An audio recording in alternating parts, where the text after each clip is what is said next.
안녕하십니까. 6주차 동영상 시작하겠습니다. 다들 뭐 사역하시면서 또 그 일하시면서 이렇게 공부하시는데, 성실하게 잘, 과제를 수행해 주시고 또 아주 의미 있는 토론들을 진행해 주셔서,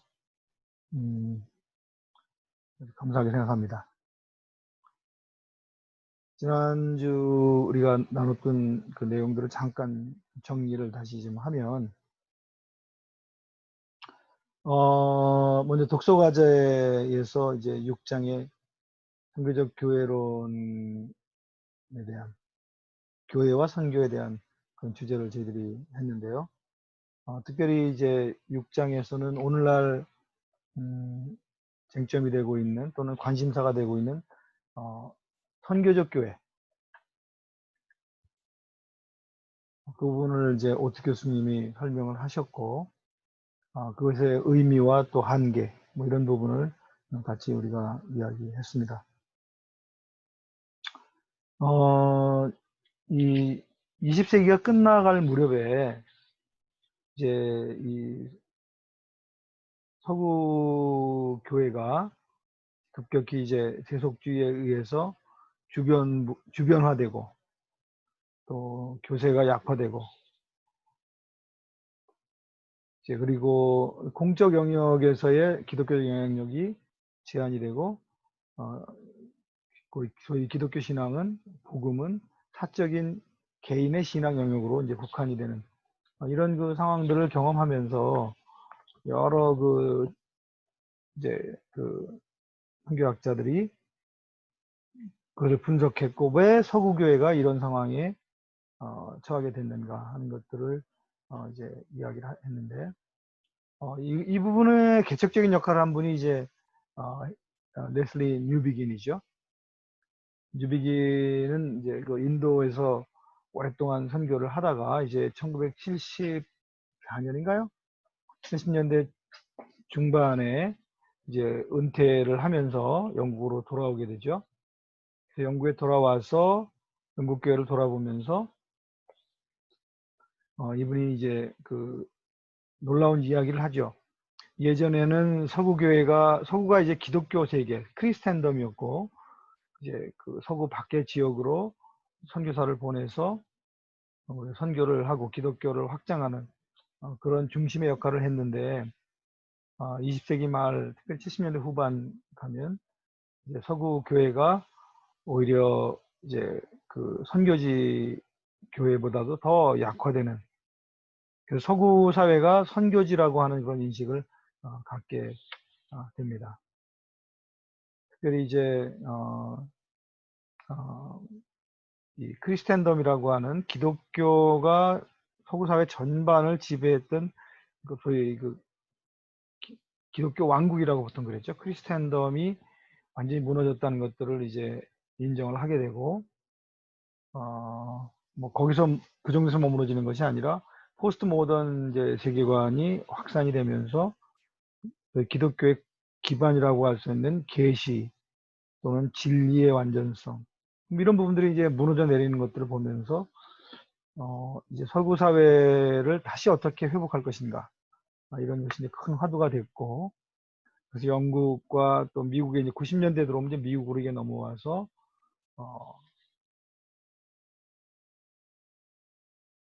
거기 보면은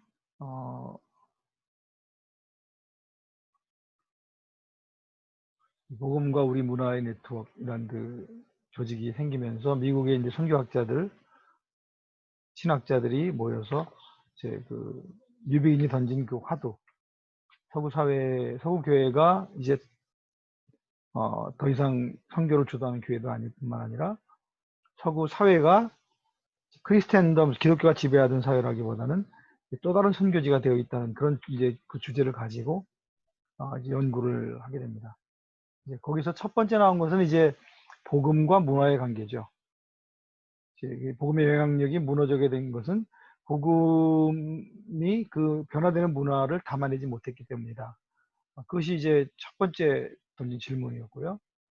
두 번째는 이제 그 복음이 그 사회의 변화를 담아내지 못했을 뿐만 아니라 그, 그 접촉을 또는 사회의 변화를 함께 주도해 갈 수 있는 주체로서의 교회가 교회에 대한 그 의미가 변화되어야 된다라는 그 이제 주장을 하면서 이제 그 선교적 교회라고 하는 주제가 나타나게 된 것이죠.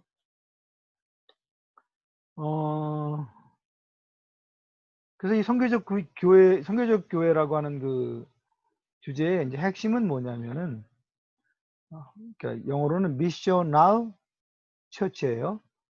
그래서 교회가 이제 그 세상 가운데서 하나님의 그 선교, 하나님이 하시는 그 선교를 받아서 세상 가운데 그것을 수행해야 된다. 그런 의미에서 이제 선교적 교회라고 그래요. 하나님의 선교에 의해서 파송을 받은 교회 자체가 선교사다. 그러니까 옛날에는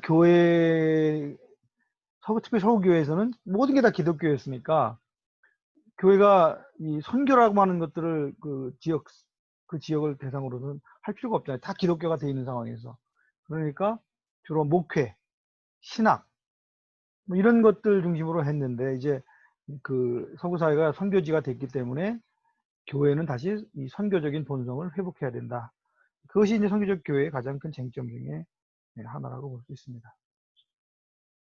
그래서 이제 미시오날이라고 하는 그 새로운 용어를 만든 거죠. 옛날에는 교회가 선교사를 보냈기 때문에 교회가 미시오나리, 선교를 보내는 주체고, 선교사가 소위 비서구 세계에 가서 복음을 전하는 역할을 했었거든요. 근데 이제 지금 20세기 후반에 와서 서구 상황에 맞는 교회론을 얘기하다 보니까 보내는 그 주체는 하나님이시다. 그리고 보냄을 받은 것은 선교사가 아니라 교회 자체가 선교사를 보냄을 받은 존재다. 그래서 하나님의 선교에 의해서 보냄받은 존재, 그걸 이제 미시오날이라고 이제 표현을 한 것입니다. 그래서 이제 미시오날이라고 하는 의미 속에는 교회가 그 서구 밖으로 선교사를 보내는 그런 의미에서의 선교 개념은 이제 더 이상 적합하지 않고 교회 자체가 선교사다 이제는. 그래서 하나님이 이 서구 사회에 교회를 보냈고 이제 교회가 선교적 존재로서 그 서구 사회의 변혁을 담당해야 된다. 그래서 이제 하나님의 선교 개념이 굉장히 강해졌고요. 그리고 교회 전체 존재, 교회의 본질 자체가 선교라고 하는 것들을 계속 강조하는 그런 방향으로 이제 지금 선교적 교회 논의가 진행이 되고 있습니다. 이 논의의 또 다른 하나의 배경이라고 할 수 있는 게 이제 그 1960년대부터 이제 그 맥게브란에 의해서 교회 성장 운동, 사회과학 방법론을 통해서 어떻게 사람들이 이 복음을 받고 예수를 믿고 교회의 일원이 되게 할 것인가, 그리고 어떻게 교회가 빨리 성장하게 할 것인가라는 그런 그 관점에서 교회 성장 운동이 이제 계속 복음주의를 주도했는데, 이제 90년대 오면은 여기에 대한 그 비판적 성찰이 일어납니다. 교회가 너무 상업화돼 있고, 또 교인들이 교회 오게 하려면 교인들의 그 욕구를 맞춰줘야 되잖아요. 그러다 보니까 하나님 중심적 교회보다는 소위 그 마케팅 티올로지, 그 교인들이 어떻게 교회 오게 할 것인가, 그들의 필요를 어떻게 채워줄 것인가, 여기에 지나치게 초점이 맞아다 보니까 이 균형이 깨어져 버렸다는 것이죠.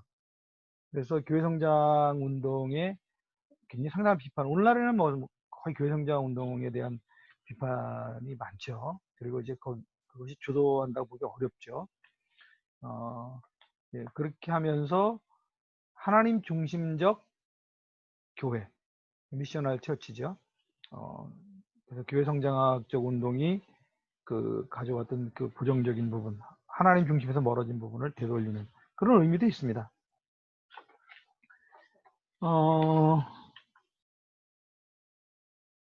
근데 이제 이 선교적 교회가 지금 그 오늘날 서구 사회에는 굉장히 중요한 역할을 한다고 볼 수 있죠.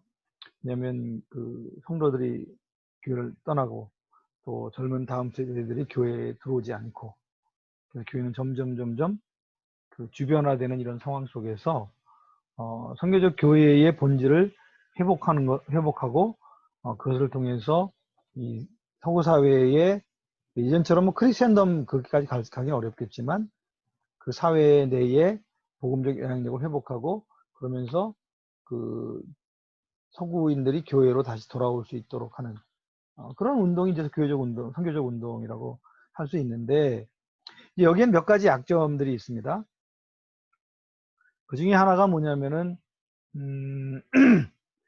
이 교회가 선교적 본질을 가지고 본질이고, 교회 본질이 선교고 또 교회 자체가 선교다.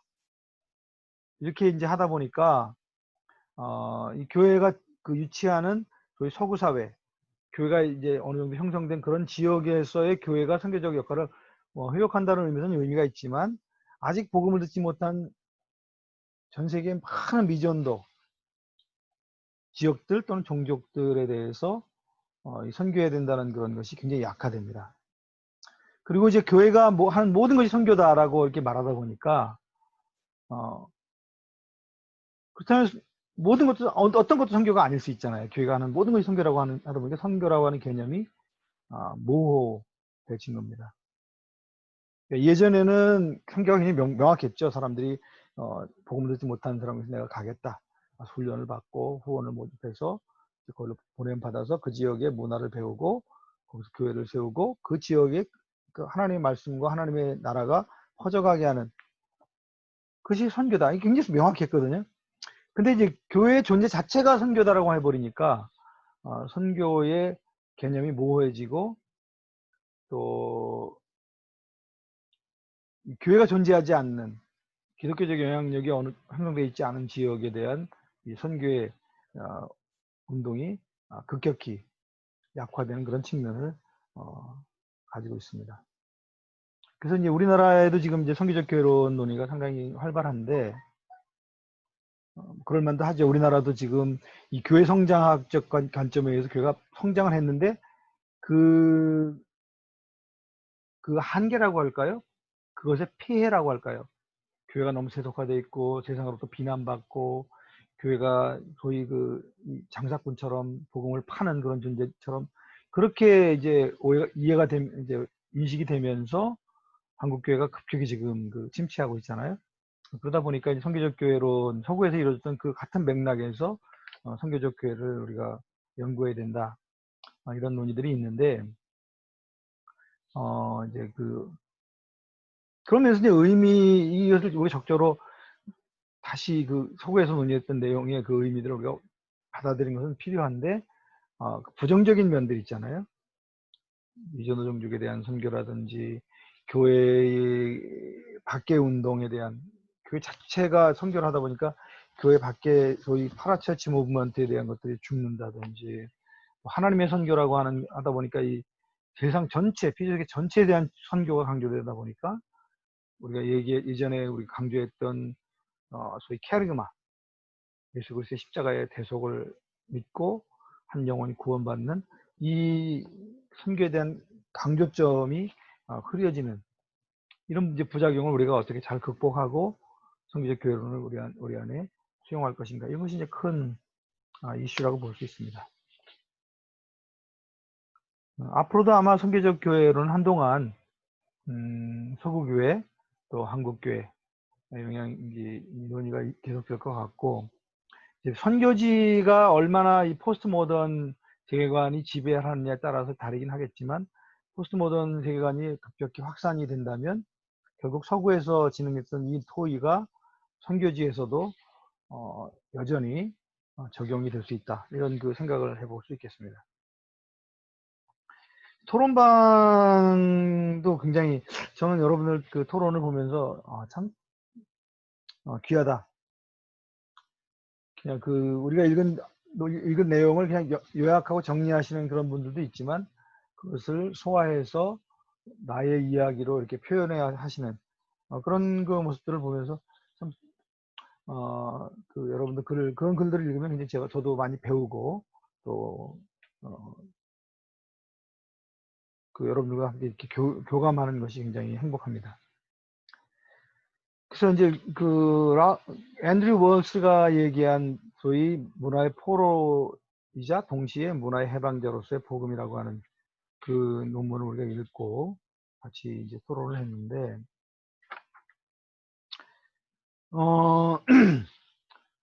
그러니까 이제 처음 이제 앤드류 월스가 제기한 그 질문은 그거잖아요. 역사적으로 1세기, 4세기, 또 뭐 9세기, 또 19세기, 20세기 이렇게 들어와서 보면 왜 이렇게 기독교가 너무나 극단적으로 이렇게 다른 모습을 띠고 있지? 라는 게 첫 번째 질문이고, 두 번째 질문은 근데 어떻게 다 기독교라고 하는 정체성을 공유하고 있지? 너무나 극단적이고 어떤 서로 막 미워하고 적대한 것 같은데 기독교라고 하는 정체성을 같이 공유하고 있다? 그것이 이제 그 두 번째 질문입니다.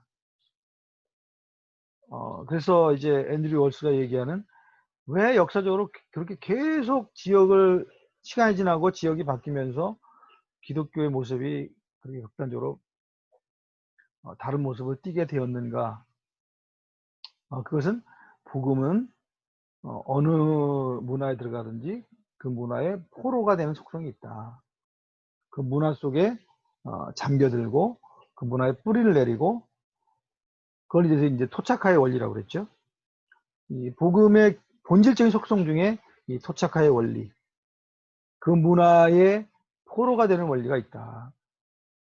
그래서 유대 문화에서 처음 시작할 때는 유대 문화적 그런 정체성을 가진 기독교가 형성이 되었고, 다시 이제 헬레니스틱 문화에 들어갔을 때는 그 젠타일 크리스티애니티, 그리스 문화에 맞는 정체성과 또 신학과 그런 기독교적 전통이 거기 자라났고, 또 라틴 문화로 갔을 때 또 서유럽, 북유럽, 뭐 미주, 지금은 이제 뭐 전 세계적으로 이렇게 퍼져가고 있는데, 그래서 이 복음이라고 하는 그 속성 자체가 문화를 흡수하고 그 문화 속에 잠기는 속성이 있기 때문에 이렇게 달라진 것이다. 그것을 이제 토착화의 원리로 설명을 했죠. 근데 이제 이 복음이 문화와 관계에서 포로로서 토착화 원리만 있다면 아마 복음은 그 안에 문화에 스며들어서 소멸되겠죠.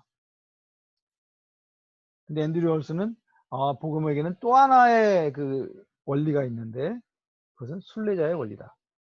또 문화의 해방자로서의 복음의 본질이다. 그렇게 얘기를 했습니다.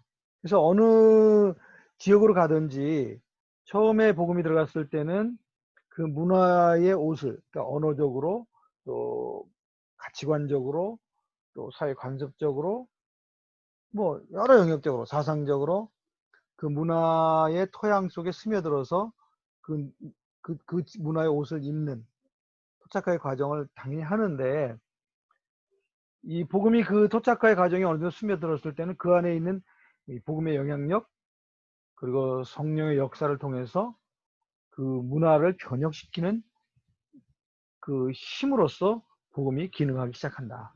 그것을 이제 순례자의 원리라고 얘기를 했죠. 그 문화에 머무를 수 없기 때문에 복음의 보편성을 향해서 꿈틀거리는 그 힘이 있기 때문에 그것을 이제 순례자의 원리라고 얘기하고, 그것 때문에 그 문화를 변화시켜서 보편적인 하나님의 나라의 가치로 이 문화를 끌고 간다. 이제 그것은 이제 그 순례자의 원리로 설명을 했습니다. 그래서 역사적으로 그렇게 다른 모습을 하는 기독교인데도 불구하고 그 기독교는 이 순례자의 원리라고 하는 복음의 속성 때문에 보편성을 공유한다. 이제 이렇게 이제 설명을 하고 있는 것입니다. 근데 이제 그러면 보편성을 공유하는 그런 측면들이 뭐가 있느냐? 구체적으로 앤드류 월스는 이것을 한 4가지 정도 얘기한 것 같아요. 하나는 예수 그리스도의 중심성, 두 번째는 성경이라고 하는 하나님의 계시의 완전성, 그리고 세 번째는 그 교회들 안에 역사적으로 계속 이어져 오고 있는 성례전, 그래서 사크라멘트죠.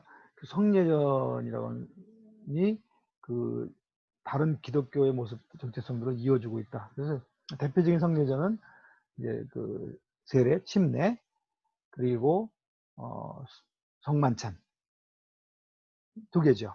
물론 다른 그 성례들도 많이 있지만 그 두 가지가 이 역사를 관통하는 그 교회 기독교를 이어주는 성례전이다. 그래서 예수의 중심성, 경전, 경전으로 성경, 그다음 성례전, 그리고 마지막은 역사적으로 이 기독교라고 하는 정체성이 계속 이어져 왔다는 거. 이 네 번째 영역은 굉장히 그 중요합니다. 그러니까 다음 주에도 우리가 그 한번 얘기를 하겠지만 마지막으로 저희 오늘날 그 처치리스 크리스찬리티, 기독교가 없는 교회 또는 교회가 없는 기독교가 형성되는 그런 그 이제 그 현상들이 있는데, 그때 그 테넌트의 논문을 보면 역사적으로 지난 2000년 동안 형성된 역사 전통, 기독교라고 하는 공유된 그 정체성, 그거는 굉장히 중요하다. 왜냐하면 이제 그 이슬람 세계 속에서 무슬림의 정체성을 그대로 유지하면서 기독교라고 하는 역사적 전통성을 내려놓고 무슬림의 정체성을 가지고, 근데 성경을 믿고 예수님을 따르고 또 성례전을 행하지만 그 전통적인 기독교적인 역사적 전통성에 대해서는 약간 단절이 되는 이런 현상들이 나타나는데, 이 부분은 어떻게 볼 거냐. 텔란트는 역사적인 이 연속성이 없으면 그거는 기독교의 보편성에 들어왔다고 보기 어렵다. 이제 이런 입장이고, 랄프 윈터는 꼭 그렇게 봐야 되는가. 뭐 하여튼 이제 그런 논의가 되는데, 이 부분 네 번째 부분도 굉장히 중요한 이슈예요. 그래서 이 네 개의 속성을 통해서 그렇게 다양한 모습을 극단적으로 서로 다른 것처럼 보이는 기독교가 하나의 보편성 안에서 연결되어 있다. 이렇게 이제 이야기를 하고 있습니다. 특별히 이제 그 사도행전 15장에 보면은 예루살렘 공유회가 있잖아요. 그 예루살렘 공유회가 이 두 가지 측면을 다 보여주고 있죠. 하나는 이제 그 회의 의제이기도 한데, 이 복음이 이방 문화 속에 전달됐을 때 굳이 유대주의를 그들이 강요할 것인가 말 것인가. 예루살렘 교회에 있는 대부분의 그 유대주의 기독교인들은 무슨 소리냐, 할례도 받아야 되고 유대적인 그런 그 규례, 율법 이거를 가르쳐야 된다. 하나님 나라에 들어오려면 그런 주장을 한 반면에 바울 사도나 바나바나, 특별히 이제 베드로 같은 경우는 고넬료 사건 이후에 바뀌었는데 그렇지 않다. 이방인들이 굳이 유대인이 될 필요가 없고 이방인 자체의 문화를 가지고 하나님 나라에 들어갈 수 있다. 이렇게 이제 그 논쟁이 되죠. 그래서 마지막에 야고보가 이제 그 구약을 인용하면서 그들에게 우리 유대적인 것을 강요하지 말자. 그러니까 유대 문화를 강요하지 않고 이방의 그 문화를 그 자체를 가지고 그 문화를 가지고 하나님께 나아갈 수 있도록 그 문을 열어주자. 그것이 이제 그 사도행전 15장의 굉장히 중요한 결정인데, 이것이 바로 이제 토착화의 원리라고 볼 수 있죠. 토착화의 그 문을 여는 아주 중요한 회의였다. 이렇게 볼 수가 있습니다. 근데 야고보 사도가 그 결론을 내리면서 유대주의 강요하지 말자 이렇게 끝난 게 아니잖아요.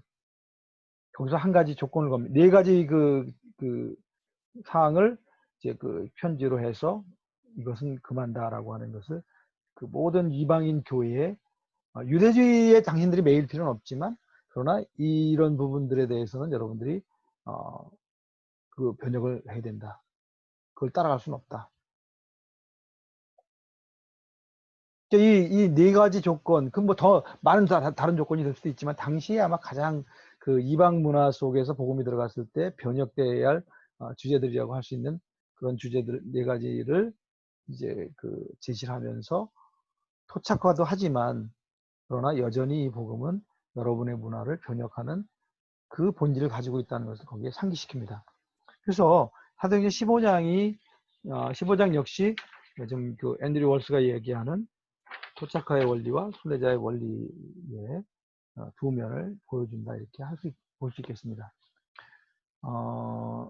이 토착화의 원리와 순례자의 원리는 오늘날 우리 선교 현장에서도 굉장히 중요한 이슈고요. 또 앞에서 얘기했던 그 서구 사회의 변화 속에서 서구 교회가 선교적 교회로서 그 사회를 다시 변화시키려고 하는 그 주체가 되려고 할 때 소위 토착화 원리와 순례자의 원리는 여전히 중요하게 적용이 됩니다. 그래서 순교지와 또 서구 거의 모든 그 교회가 있는 지역에 이 두 원리의 관점에서 문화의 포로로서 문화 속에 스며드는 그런 의미에서 순례자의 아까 토착화의 원리, 그러나 여전히 글쎄 복음의 하나님 나라의 보편성을 향해 이 문화가 변혁돼야 된다고 하는 측면에서의 순례자의 원리, 이 부분을 이제 여러분 잘 이해하시면 좋겠습니다. 굉장히 좋은 토의를 하셨어요. 자, 이제 6주차 과제인데요. 이 5주차 과제의 연속 선상이다, 이렇게 보시면 좋을 것 같아요. 먼저 독서 과제는 저희 이제 주 텍스트북 선교신학의 도전 11장이죠. 상황화와 선교입니다. 그래서 토착화와 순례자의 원리의 또 다른 표현이라고 볼 수 있습니다. 그래서 이 복음이 새로운 문화와 새로운 지역에 갔을 때 그 복음이 그 문화에 젖어들고 또 그 문화를 변화시켜가는 과정, 그 과정의 결과로 나타나는 것을 우리가 상황화 신학이다, 이렇게 얘기하는데, 어쨌든 그 과정 자체를 상황화라고 얘기합니다. 그래서 이 부분을 읽고 또 제가 세 가지 정도 질문을 드렸는데요. 답변을 해주시면 좋을 것 같아요. 상황화 개념이 뭐고 왜 이 상황화가 필요한가?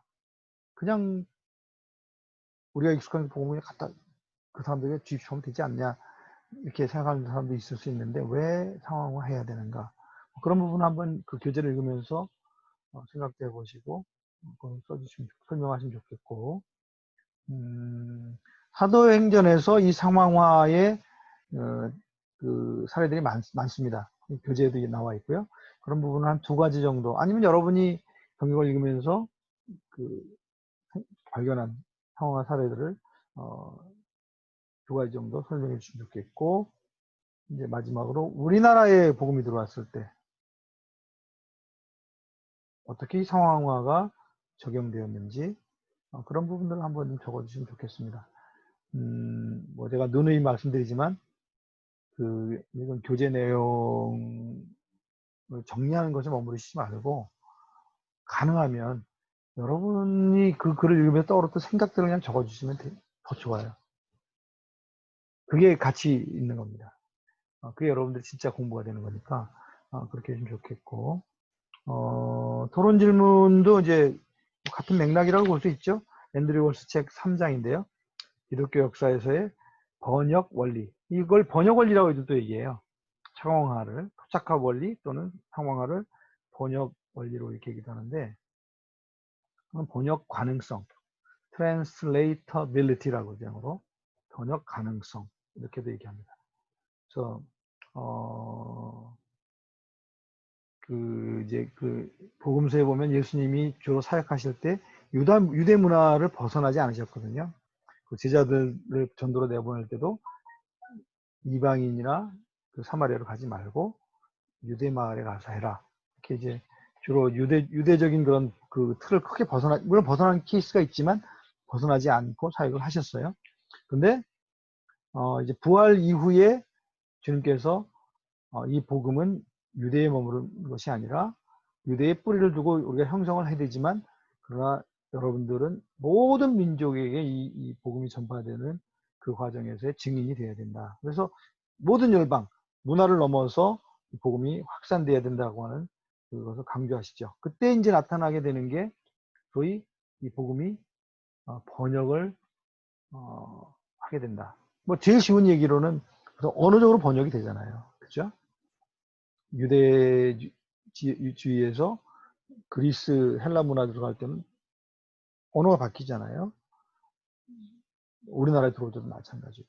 그래서 이 번역이라고 하는 것은 첫 번째는 무엇보다 먼저 언어적인 번역이 있을 거고, 문화적인 번역이 있을 거고요.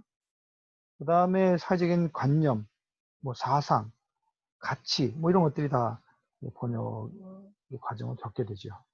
그래서 이 기독교 역사에서 번역 원리라고 앤드류 월스가 얘기했는데 그 의미가 뭔지 설명을 하시고, 우리가 회심하는 과정 자체를 이제 번역으로 설명을 했습니다. 그걸 여러분 자신의 말로 설명하라 이렇게 제가 질문을 드렸고, 여러분이 사역하는 사역 현장에서는 그러면 소위 이 번역 원리와 회심이라고 하는 것이 어떻게 맞물려서 이 사역 현장에 나타나는가, 뭐 그런 것들을 한번, 조금 이 질문이 좀 어려울 수는 있는데 뭐 여러분들이 이해하는 범위 내에서 써주시면 좋겠습니다. 자, 뭐 이제 다음 주, 이제 이번 주가 6주, 저희가 이제 그 독서 과제하고 토론은 7주차까지 끝나니까 이번 하고 나면 한 번 더 남는 것이고요. 그러고 나면은 이제 라이브 토론하고 턴페이퍼 2개가 남죠. 그래서 이제 먼저 라이브 토론에 대해서 말씀드리면, 제가 명단을 공지에 올려놨어요. 끝까지 언제 어느 날 하시겠다 이렇게 의견을 주시지 않은 분도 있어요. 그래서 그분들은 그냥 제가 임의로 거의 배정을 했습니다. 그렇게 하시면 될 것 같고요. 벌써 이제 뭐 6월 17일이면 2주가 채 안 남았는데, 6월 17일까지 그날 이제 그 미국 시간으로 18일 밤부터인데요. 그 발표를 이제 저희 그 라이브 토론에서 자신의 턴페이퍼 내용을 요약해서 2페이지로 요약해서 그걸 읽는 걸로 하겠습니다. 그래서 그 2페이지 정도로 요약을 해서 제가 이제 그 토론방에 그 여러분 그 라이브 토론에 발표할 내용을 올릴 수 있는 란을 만들었으니까 거기에다가 올려주세요. 거기 날짜를 구별하진 않았으니까 거기다 그냥 올려놓으시면 될 것 같아요.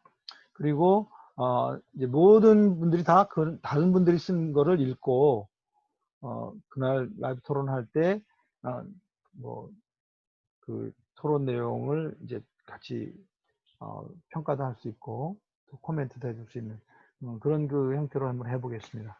그래서 17일까지 6월 17일 수요일 날인데요. 자정 전까지 여러분들이 라이브 토론에서 발표할 내용을 2페이지로 요약을 해서 올려주세요. 제가 지난번 말씀드렸죠. 제 주제가 뭐고 왜 이 주제가 중요하고 그 소위 리서치 퀘션이죠. 그 연구 질문을 제시하고 그 다음에 이 질문에 대해서 기존 학자들이 했던 의견을 뭐 간단하게 언급하고 여러분 의견을 언급하고 결론을 하고 그런 내용인데요. 그렇게 해주시면 좋겠습니다. 턴페이퍼는 마지막 주 제가 그럼 목요일 날이 마감일인가 그럴 거예요. 그래서 여러분 좀 서두르셔야 됩니다.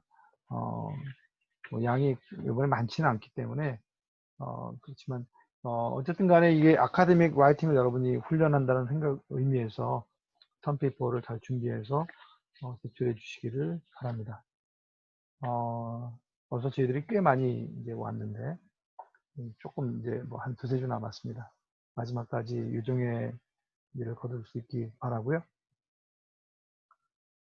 저희들이 강의실에서 만나는 것도 아니고 기간도 뭐 굉장히 짧고 그래서 선교 신학의 세계라는 그 많은 이슈들을 거기에 제시된 의견들을 다 우리가 뭐 검토해 볼 수 있는 그런 상황은 아니지만 뭐 제한된 범위 내에서 우리가 선교학, 또 선교를 바라보는 안목 그런 관점에서 이제 중요한 몇 가지 이슈들을 제기를 하고 같이 우리가 뭐 토론했는데 저는 여러분들의 그 독서 보고서나 토론이나 그 내용들에 굉장히 만족합니다. 그래서 잘하고 계시고요.